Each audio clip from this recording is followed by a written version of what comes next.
Coming up on our newscast tonight. Meeting his top aides, President Moon Jae-in highlights the importance of the parliament expeditiously reviewing the supplementary budget bill as it needs to be ready to help create more jobs before the June elections. Prosecutors indict Lee Myung-bak over a string of corruption charges. He becomes the fourth South Korean ex-leader to face trial. Several people are killed as missiles hit a Syrian military airport near the city of Homs. As this follows a chemical attack on a rebel-held town, the UNSC plans to hold emergency meetings to address the issue. NEWSCENTER begins now.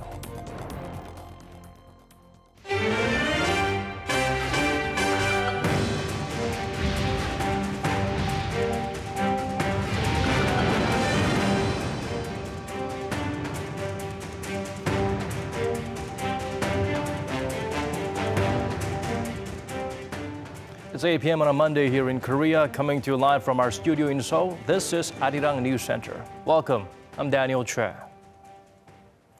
President Moon Jae-in urged the parliament to end the prolonged standoff and swiftly approve the supplementary budget, a key part of efforts to tackle unemployment and support regional economies hit by corporate restructuring.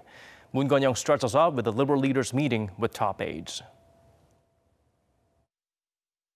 국민들께서 국무총리의 시정연설에 주목해 주시길 바라는 마음에서 수석 보좌관 회의를 시간을 늦췄는데 시정연설을 언제 하게 될지 모르는 유감스러운 상황이 되었습니다. President Moon Jae-in began the weekly meeting of his top aides Monday an hour later than usual at 3 p.m.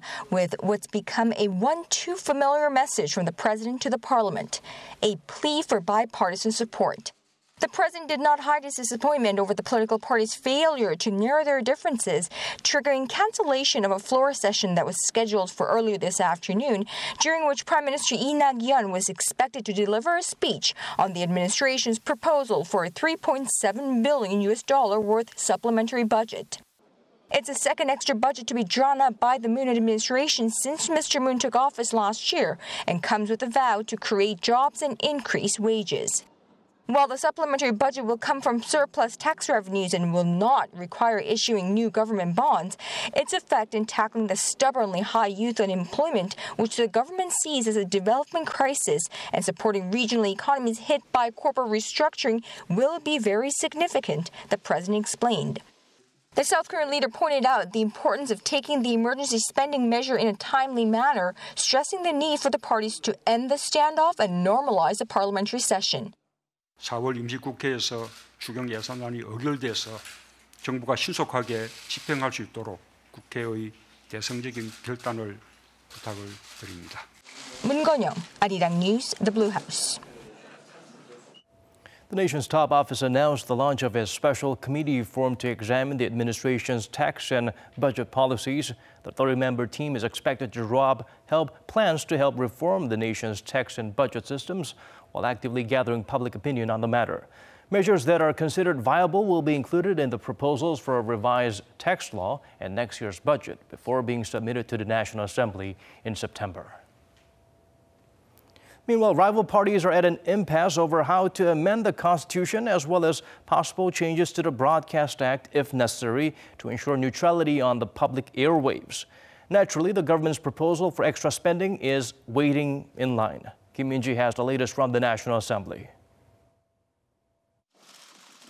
Despite 3 rounds of talks on Monday, rival parties failed to hammer out an agreement to normalize Parliament, which has been at a standstill since last week. For starters, the parties are still far apart on how to amend the country's decades-old constitution. Most parties have put forward their own versions as a basis for negotiations, but they've only reconfirmed their differences over contentious areas, such as changing the government structure.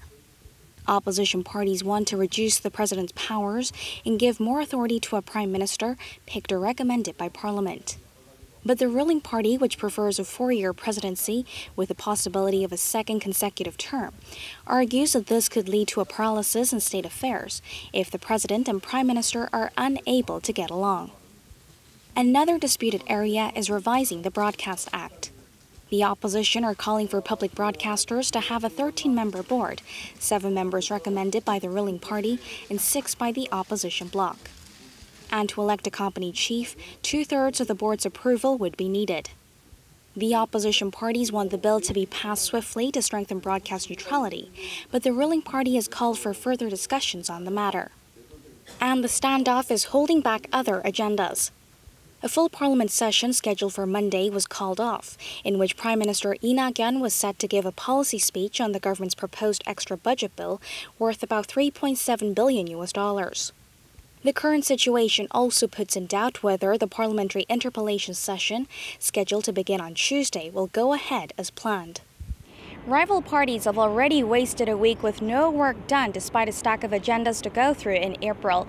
Eyes will be on when and to what extent parties will make concessions to get Parliament moving again. Kim Min-ji, Arirang News. Prosecutors indicted Lee Myung-bak on charges mainly related to bribery and embezzlement.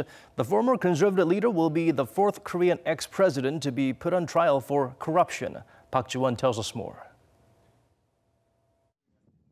Prosecutors have indicted former Korean President Lee Myung-bak on charges mainly of bribery and embezzlement.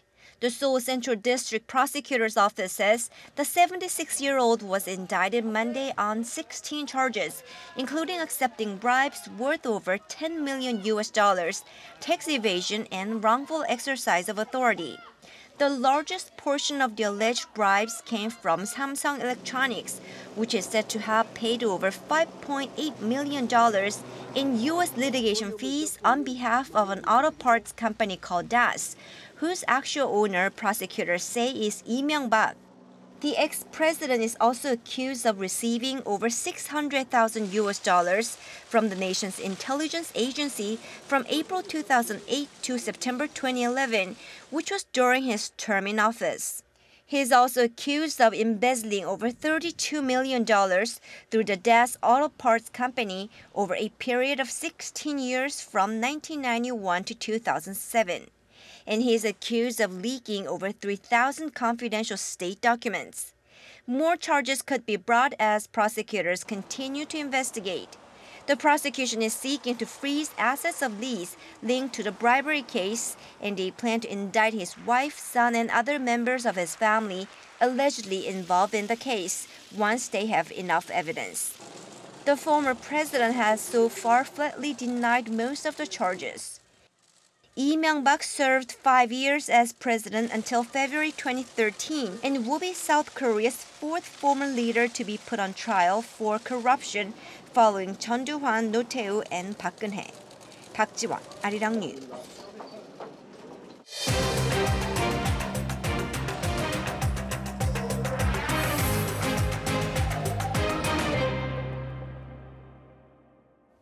North Korea seems to be aware of the international community's thoughts on denuclearization and displayed a bit more sincerity regarding the matter this time around. That's according to Seoul's Unification Minister, who also highlighted the importance of putting interactions with Pyongyang back on track. Woo Jung-hee shares with us his remarks. Meeting with reporters on Monday, South Korea's Unification Minister Cho Myung-gyun said the most important goal for the April 27th Inter-Korean Summit is to have an open and frank conversation between the leaders to build trust. Even more so as the meeting comes after over a decade of frosty relations, and the two leaders, South Korean President Moon Jae-in and North Korean leader Kim Jong-un, are meeting face-to-face for the very first time. Denuclearization will definitely be on the table, Cho said. And when asked whether Pyongyang shares the same notion of denuclearization with Seoul, Cho suggested the North seems to be well aware of the international community's views. According to Cho, unlike in the past, the North Korean side was attentive to the South Korean delegation's remarks on denuclearization. The minister said that Seoul, Pyongyang, and Washington could possibly have a trilateral summit after the U.S.-North Korea summit in May, but it remains to be seen whether six-party talks will also resume. To pursue sustainable inter-Korean relations, Cho said institutionalizing any type of agreements the two Koreas settle on will be crucial. He added Seoul will do as much as possible to restore interactions and cooperation with the North within the range of international sanctions. South and North Korea are well into their preparations for the April 27th summit. They plan to hold additional working-level talks this week on security, protocol, and media coverage for the summit, as well as establishing a hotline between the leaders. High-level delegations from Seoul and Pyongyang could meet next week, possibly Wednesday, to narrow down the focus of the summit. They're also likely to set a date for the very first phone conversation between President Moon and North Korean leader Kim to take place before the summit, as agreed between the two Koreas in early March. Oh Jung-hee, Arirang News. There have been reports of Washington and Pyongyang secretly holding talks ahead of the proposed summit that North Korea is willing to discuss nuclear disarmament when the historic event takes place in May. For details, we turn to our Won Jung-hwan. The White House says North Korea has confirmed directly to the Trump administration that it's willing to negotiate its potential denuclearization with the United States. U.S. President Donald Trump and North Korean leader Kim Jong-un are expected to meet in late May or early June. The summit will follow a year of tensions and heated rhetoric between the two leaders over Pyongyang's testing of nuclear weapons and ballistic missiles. And according to U.S. press reports during the weekend, the two sides have already been holding secret, direct talks in preparation for the summit. U.S. Central Intelligence Agency Chief Mike Pompeo has been leading the communication with the North Korean intelligence officials through back channels to plan for the highly anticipated summit. One expert thinks the recent change in Pompeo's role is why the talks are being held behind the scenes. I think we can think about that the Mike Pompeo, the director of the CIA, he is currently, although he was appointed as the Secretary of the State, but he was not so past the confirmation hearing, and therefore he has to deal with this issue with his own staff and CIA, and that's why I think most of the works negotiated and it's some kind of behind the scene. Some critics say it's early to assume the talks will happen, as Pyongyang has been silent about the proposed summit. While U.S. President Trump agreed to the summit last month during a visit from South Korean envoys, the North Korean regime has not publicly declared its invitation by Kim Jong-un to meet with Trump. Not much is known about the bilateral summit, including the venue and date of the meeting, but these latest reports suggest the groundwork for the summit is being put in place. Won Jung-hwan, Arirang News. John Bolton, a hawkish former UN envoy, is Trump's new national security advisor. According to our EG1, many are keeping a watchful eye on how his presence could affect the maiden meeting between the two leaders. Former U.S. Ambassador to the UN John Bolton officially started his position as the Trump administration's national security advisor on Monday, replacing the outgoing H.R. McMaster. This comes a few weeks after U.S. President Donald Trump announced a change in his cabinet over Twitter.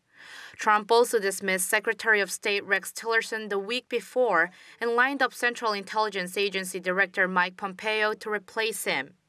Bolton, who was an advocate of the Iraq War, is well known as a hawkish hardliner when it comes to North Korea.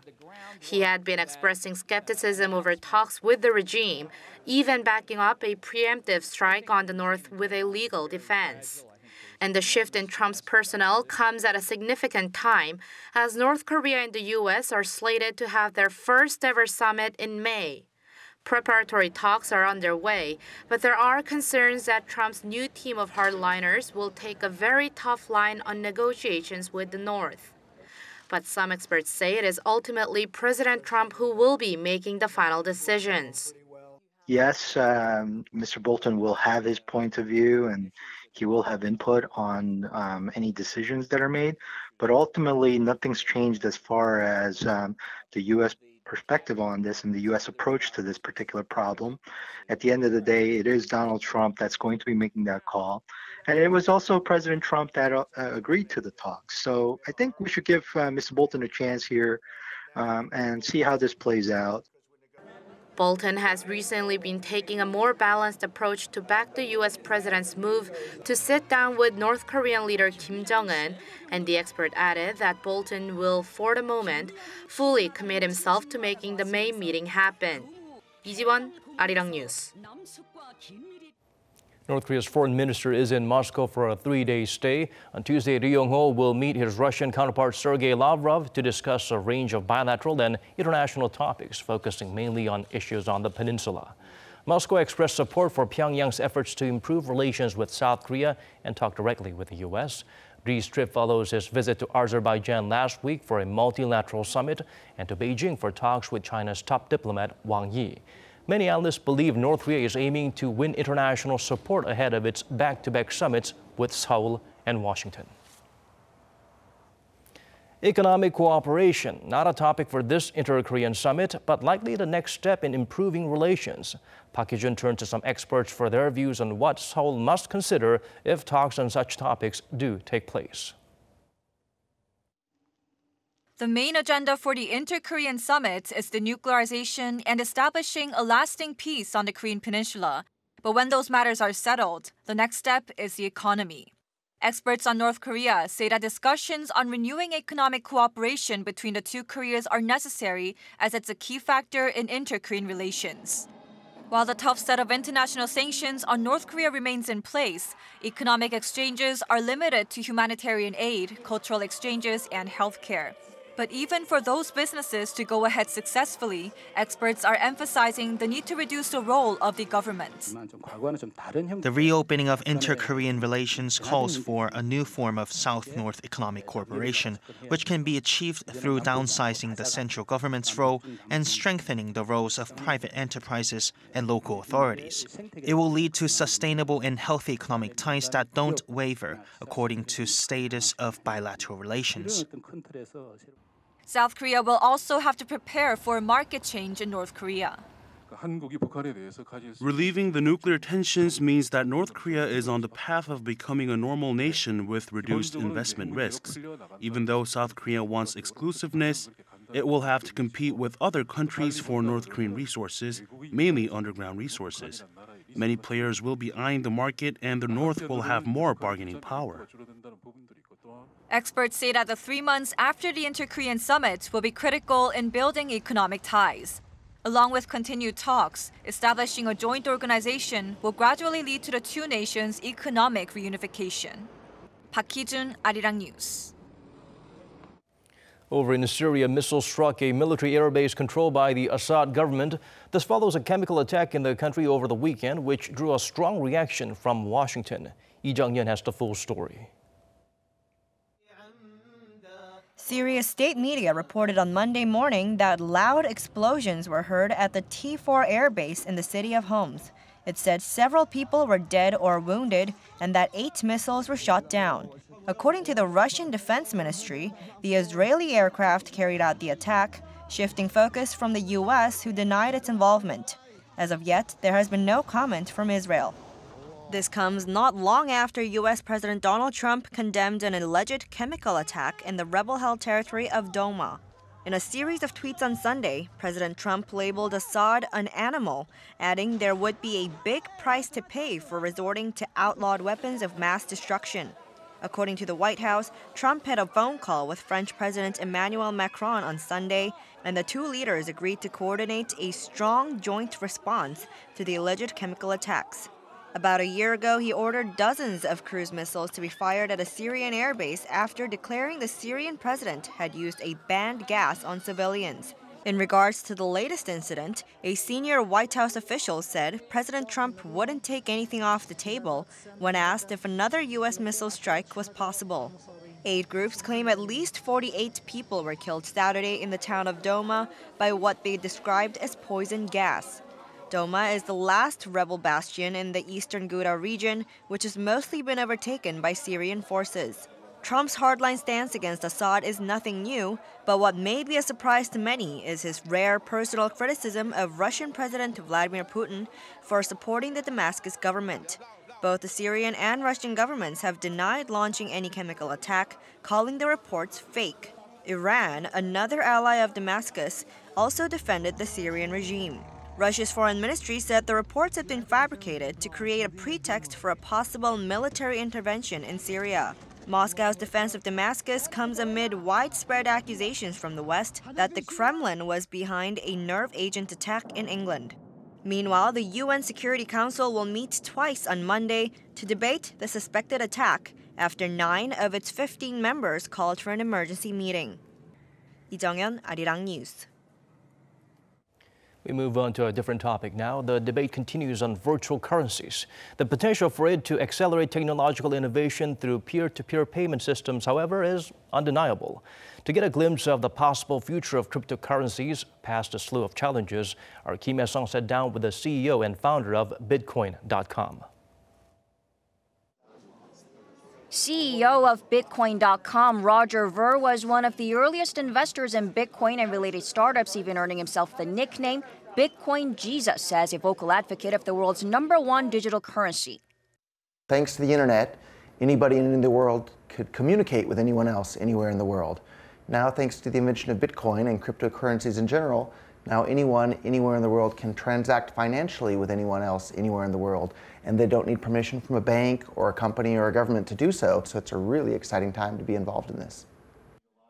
The price of Bitcoin exploded last year, flying well past $10,000. But prices fell sharply early this year, ushering in a bear season that saw Bitcoin post its worst ever first quarter performance. Some critics say Bitcoin will collapse or is a bubble ready to burst.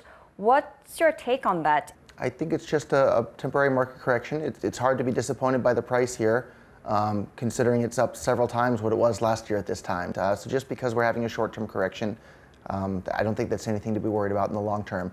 You should look at the cryptocurrency that's the most useful in commerce, and those are the ones that are going to perform the best over time in terms of price appreciation against the dollar or the won. It's not just price volatility. There are also concerns over a lack of safeguards as well as the hacking of cryptocurrency exchanges and digital wallets. Some argue that for virtual currency to be traded safely or go mainstream, there need to be some kind of regulations. What kind of regulatory measures should be taken, if any? I'll give the practical answer, which businessmen need to know what the rules of the game are going to be so that they can run their businesses accordingly and grow their businesses and expand to help customers all over the world. And as far as consumer protection, that's the business's job. I think I'm really skeptical that politicians are going to know better how to keep cryptocurrencies safe than businessmen and users who are actually using the cryptocurrencies.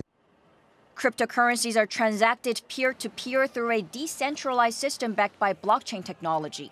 But while it's used in the real world by millions of law-abiding citizens, there are mounting concerns over its potential misuse for illegal activities like money laundering or funding terrorism. Governments have started to weigh in, debating Bitcoin's legal status, how to run exchanges, initial coin offerings, the issue of taxation, and so on. And it even became one of the key themes at this year's G20 summit. In uncharted waters, the cryptocurrency community is also discussing the industry's direction. At the D-Economy 2018 forum in Seoul, companies like Bitcoin.com, Ethereum, and others insisted that while other things remain unclear right now, technological advances in software, mining, and multi-signature wallets are needed to enhance security and cost-effectiveness. There's a long ways to go when it comes to cryptocurrency. It's still a little bit difficult. It's still a little bit hard. There's a lot to learn. So there's a huge amount of room for improvement. Kim Hye-sung, Arirang News.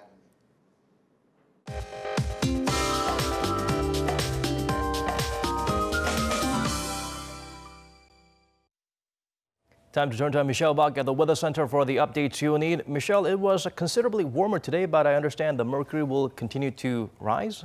Yes, Daniel, the temperature is expected to recover back into the 20s in Seoul, and neighboring countries are going to reach similar highs. And in the evening, though, we are going to get some rain starting from the central region.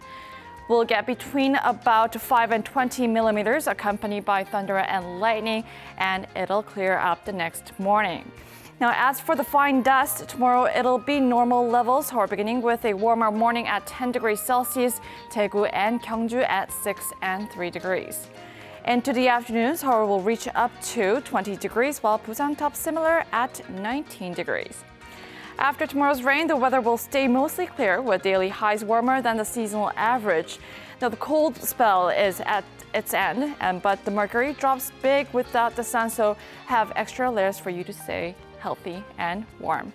I'll leave you with the weather conditions around the world.